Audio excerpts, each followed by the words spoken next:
बिहार में नगर निकाय के करीब 30,000 चतुर्थवर्गीय कर्मचारी आज से हड़ताल पर जा रहे हैं। जाहिर है, अगर हड़ताल लगातार जारी रहा तो न सिर्फ पटना बल्कि राज्य के ज्यादातर जिलों में कचरे का अंबार लग जाएगा। कर्मचारियों ने जिन 12 सूत्री मांगों को लेकर हड़ताल की है उसमें सबसे महत्वपूर्ण है समान काम समान वेतन या फिर न्यूनतम वेतन 18,000 और 21,000 रुपए करने की। तो कचरे का अंबार लग जाएगा। पूरे राज्य में बरसात का मौसम है और बरसात के मौसम में गंदगी से दिक्कत होगी।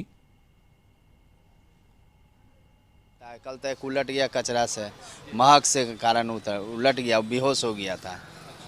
यही सब और क्या चाहिए। पूरा गंदगी फैला, पूरा सब कचरा रोड पर आएगा, हवा चल रहा है। तो आज जो है उठाव करने वाला भी नहीं आया है। तो खुद से आ रहे हैं फिर। हाँ, तो खुद आएंगे। अब देखिए क्या होगा। ये सरकार को तो सोचना चाहिए कि हाँ भाई सब सफाई करवाई से बहुत जल्दी है। फिर बारिश आएगा तब फिर चारों तरफ जाम रहेगा। बहुत परेशान होगा भैया, दुकान नहीं चलेगा, हम तो बर्बाद हो जाएंगे एकदम। एकदम दुकान नहीं चलेगा, रोजी रोटी मर जाएगा मेरा।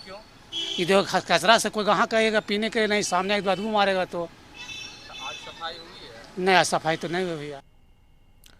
तो बिहार में नगर निकाय कर्मचारियों की चतुर्थवर्गीय कर्मचारियों की हड़ताल है। 30,000 चतुर्थवर्गीय कर्मचारी हड़ताल पर हैं। जरा समझिए कि स्थिति बिहार में क्या होगी। हर जिले में कचरे का अंबार लग जाएगा और बरसात का मौसम है, मौसमी बीमारियों का कहर ऐसे ही इस वक्त चल रहा है और ऐसे में ये गंदगी अगर फैलेगी तो स्थिति और भी भयावह हो सकती है। ऐसे में ये समझना मुश्किल नहीं है कि जो 30,000 चतुर्थवर्गीय कर्मचारी हैं वो हड़ताल पर गए हैं तो इसका कितना असर राज्य भर में पड़ेगा साफ सफाई की व्यवस्था पर। हमारे संवाददाता अरुण चौरसिया इस वक्त जुड़े हैं, हम सीधे उनके पास चलेंगे। अरुण, जो खबर है आज से 30,000 चतुर्थवर्गीय कर्मचारी पूरे बिहार में हड़ताल पर हैं। स्थिति निश्चित तौर पर एक तरीके से कहा जाए कचरे का अंबार पूरे राज्य भर में जगह जगह लग जाएगा। क्या इस पर व्यवस्था करने की बात हो रही है? इनका रवैया क्या लग रहा है आगे? देखिए, विभिन्न मांगों को लेकर ये हड़ताल जो है नगर निगम के कर्मचारी, चाहे नगर निकाय से जो भी जुड़े हुए हैं, नगर निगम हो, नगर परिषद हो या नगर पंचायत हो, बिहार के अलग अलग जिलों में अलग अलग व्यवस्थाएं हैं और सभी जगह जो नगर निकाय है उसके जो कर्मचारी हैं वो आज से हड़ताल पर हैं। इनसे वार्ता की भी कोशिश की गई। पटना नगर निगम की भी बात करें तो यहाँ के नगर आयुक्त ने यहाँ के कर्मचारियों से कल बात की थी और उन्होंने समझाने की कोशिश की थी कि जो उनकी मांग है उस मांग को पूरा करने के लिए क्रमिक रूप से नगर निगम तैयारी कर रहा है। लेकिन नगर निगम के कर्मचारियों ने अपनी मांग जो है, जो हड़ताल है, उसको आज से शुरू किया है और 12 सूत्री मांग को लेकर है। नगर निगम ने व्यवस्था वैकल्पिक की है आउटसोर्स पर। जो चूँकि नगर निगम में जो व्यवस्था चल रही है उसमें कई अस्थायी कर्मचारी हैं और कई जो हैं वो आउटसोर्स पर काम कर रहे हैं। तो जो आउटसोर्स पर काम कर रहे हैं उनसे तत्काल काम लिया जा रहा है। लेकिन जो अस्थायी रूप से दैनिक मजदूर हैं उनकी भी तादाद काफ़ी ज़्यादा है। अगर 1-2 दिन यह हड़ताल चलती है तो शहर में जो है, चाहे वो राजधानी पटना हो या जो दूसरे ज़िले हैं, जिला मुख्यालय है, वहाँ गंदगी का अंबार दिखेगा। चूँकि नई जो व्यवस्था हुई है सरकार में, उसमें पहले से जो नगर निकाय थे उस नगर निकाय में और संख्या बढ़ाई गई है। अरुण, इस वक्त जो हम तस्वीर देख रहे हैं राजधानी पटना की, निश्चित तौर पर साफ सफाई आज नहीं हुआ है, लेकिन सबसे बड़ा सवाल ये है कि जो व्यवस्था की गई वैकल्पिक व्यवस्था की आप बात कर रहे हैं वो कितना कारगर होगा, क्योंकि पूरे राज्य भर में एक तरीके से कहा जाए व्यवस्था जो है पटरी पर लाने में बहुत दिक्कत होगी।